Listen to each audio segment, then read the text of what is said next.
So I want to talk to you today about something that genuinely changed the way I see behavior in dogs, in humans, and honestly, in myself too. And it's not a technique, it's not training, it's not discipline or willpower. I'm here to talk to you about the prefrontal cortex. And I know you're probably like, okay, cool, brain stuff. But here's the thing, if you stay with me, and once you really get this, so many things will actually start to make sense. So let's break it down. So the prefrontal cortex is the part of the brain up here that helps us and our dogs do things like pause, think, make decisions, regulate emotions, learn, reflect, and not immediately react. It's basically the part of the brain that goes, okay, I've got this. But here's the part that nobody explains though. That part of the brain only works when the nervous system feels safe. Not when it's calm, logical, not they should know better, but safe. And when safety drops just even a little, that part of the brain goes offline. Literally, the prefrontal cortex is like, okay, cool, we don't need thinking right now. We need survival. So control shifts to the lower parts of the brain, and that's where you see fight, flight, freeze, fawn, all of it. And in dogs, that often looks like reactivity, barking, lunging, pacing, panting, not being able to settle.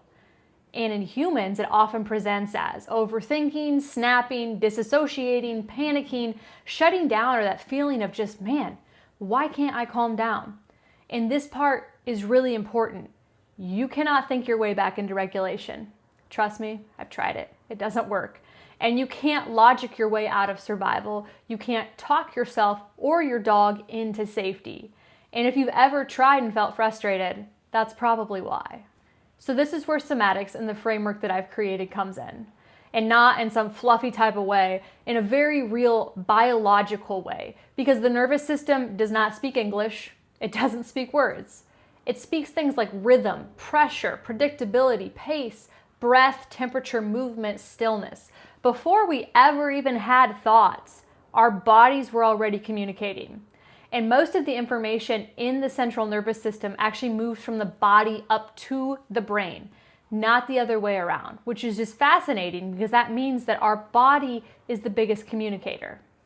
And that means, hold on, because this is huge, sometimes the body has to feel safe before the brain can think clearly.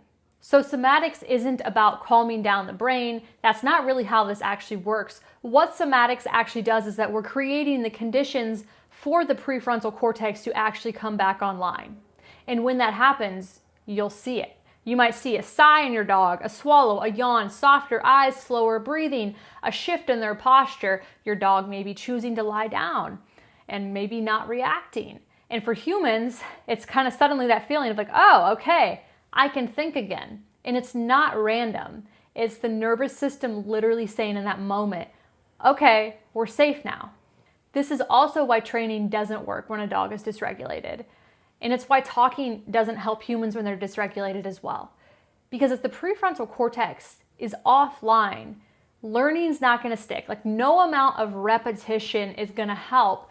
Oftentimes correction just escalates things, consequences don't land. And it's not because they're being stubborn. They literally just don't have access to the part of the brain that can help them. And that realization alone there, it changes how we show up. And here's another thing I really want to add in here. Somatics isn't just random touch. I see people that have been like, oh, you're just petting your dog or you're just doing something to calm them down. Here's the thing. Effective somatic work is slow. It's predictable. It's rhythmic. It's consent-based. It's regulating, not stimulating. And what we're doing is through this touch, we're sending a message over and over again saying you're safe now. And not just forever, not in general, but right now, and that's enough for the central nervous system. And this is why in somatic work, we talk a lot about your presence, because your presence honestly can matter more than your technique. Because nervous systems talk to nervous systems. Your dog feels your pace, your dog feels your breath.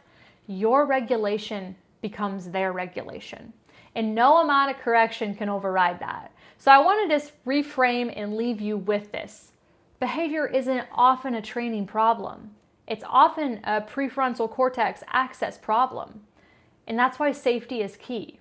If this made something click for you about your dog, maybe even your child or yourself, you're not alone. This is exactly the work that I teach here. It's not obedience, it's not compliance, it's regulation first. Because once the nervous system feels safe, everything else becomes possible.